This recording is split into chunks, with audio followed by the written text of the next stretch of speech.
we touch on Michigan. That's kind of what we do overall. So I think just kind of shift gears to them. They play at 12:15 Colorado State tomorrow.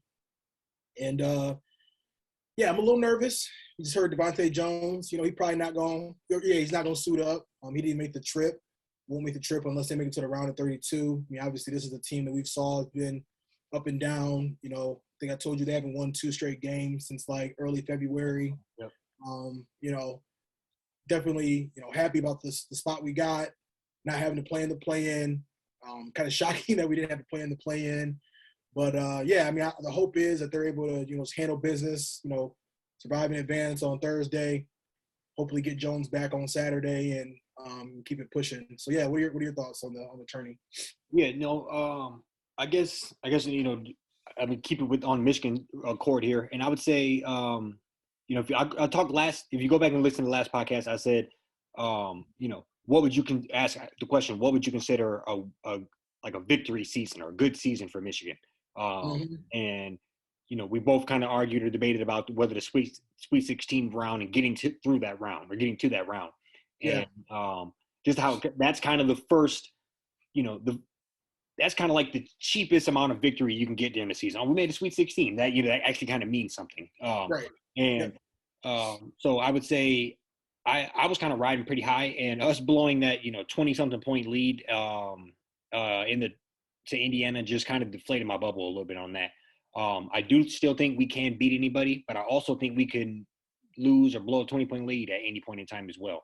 It's a very, very hot or cold team. If I didn't anticipate or expect us to win the Big Ten by no means, but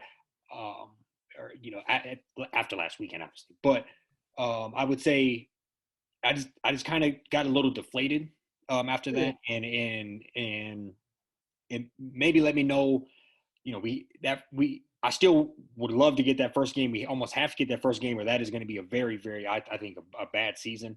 But with the injury at the last minute, it is kind of that's more deflate to the bubble. Over expectations. And then I don't know. And like you said, maybe Frankie Collins can get in there and get loose. He is very good.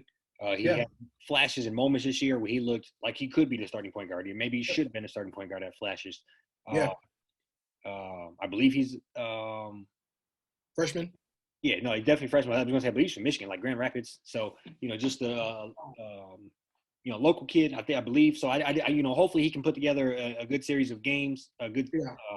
Starting out with his first one here versus Colorado State. I don't know anything about them. I'm not even going to front like I do, but I'm going all blue the whole way. So I'm hoping they can pull this together, feed Dickinson. Hopefully Houstan can wake up. And some of the other players find a way to, just step up and play Big Ten ball, and then hopefully, power their way to a victory tomorrow afternoon, if you said 12 o'clock. So I think, I agree with you. I mean, I think my expectations was just like, it's just been such a rocky season, you know what I'm saying? And like you said, we can beat anybody, but we can definitely lose to anybody. And, what kind of gives me still like hope is that, we lost Dickinson before the Ohio game in Ohio last minute and, found a way to pull that victory out. So my hope is that, I hope they got a plan of maybe just having Brooks, kind of be more to, Eli Brooks having the ball in his hands more and kind of controlling the offense, having him more like in the controls. And I just kind of hope that like our physicality, like Colorado State, I heard they got like one of the best point guards in the country. I didn't get a chance to do a lot of research on them quite yet, but I heard they got one of the best point guards in the country. But, one thing I'm kind of like banking on, like I was watching that Indiana-Wyoming game yesterday, and Wyoming, they held tough. But, like, after a while, like, Indiana was just so much more bigger and physical. Yeah. So they just kind of exposed their will. Yeah. Yeah, so it's kind of like, I'm saying? It's kind of like one of them, like, heavyweight fights where they just, the body shots just kind of was, like, eating away at them and then was able to kind of pull away at the last second. I kind of expect the same from Michigan. Like you said, it's one of them things where, like, Dickinson and DeVante, they can't be reaching, setting legal screens. They got to just find ways to, like, stay on the floor play and clean just ball. control the offense because we're controlled, like, just, control, the game. Because pretty thin off the bench. Buffkin, he's coming on. Terrence Williams, he's playing a little bit better. Johns, Johns does what Johns does. But this is one of the things where it's like, kind of like not like next man up, but it's like, all right, let's band together and like, effort to like make up for DeVante Jones' production, because it just sucks because he was literally, I think he was averaging like 15 a game, shooting like 48% from the field, 4 or 5 assists a game, 3 or 4 rebounds a game. I think he had like 25 and 5, Yeah, he's starting to come on as a guy who, like a leader, floor general.